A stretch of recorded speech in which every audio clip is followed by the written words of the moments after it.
طرز تهیه خورشت بامیه خوشمزه. مواد لازم: بامیه 250 گرم، گوشت تکه گاو و یا گوسفندی 350 گرم، پیاز نگینی 1 عدد، آب لیموی تازه 1/4 پیمانه، پودر زردچوبه 1 قاشق چایخوری، پودر فلفل سیاه 1/2 قاشق چایخوری، رب گوجه فرنگی 2 قاشق غذاخوری و نمک.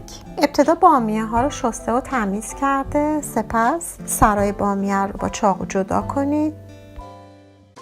جداگانه در یک تابه با مقداری روغن بامیه رو تفت بدید برای حدود 10 الی 15 دقیقه. این کار باعث میشه بامیه ها توی غذامون لزج نشن. بعد از تفت دادن بامیه اونو کنار بگذارید. جداگانه در یک قابلمه پیاز نگینی رو اضافه کرده و تفت بدید.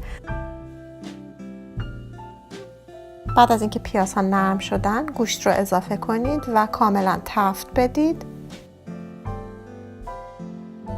بعد از چند ثانیه پودر زردچوبه و فلفل سیاه رو اضافه کنید و کاملا مخلوط کنید.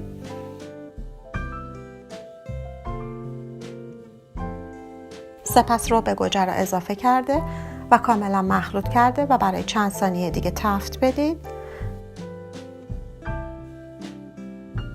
سپس نیم لیتر آب اضافه کرده درب قابلمه رو بگذارید زیر شوره ملایم تا گوشت‌ها کاملا پخته بشن.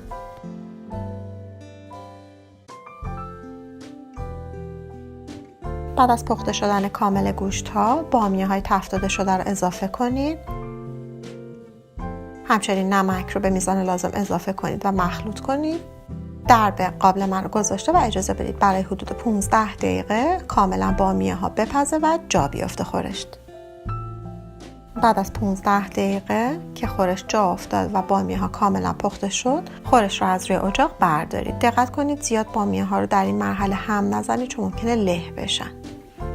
بعد از اینکه خورشت رو از روی اجاق برداشتید، آب لیموی تازه رو به خورشت اضافه بکنید و کاملا با دقت هم بزنید تا بامیه ها له نشن. خورشت بامیه‌مون آماده سرو هستش. با برنج سرو بکنید. نوش جان.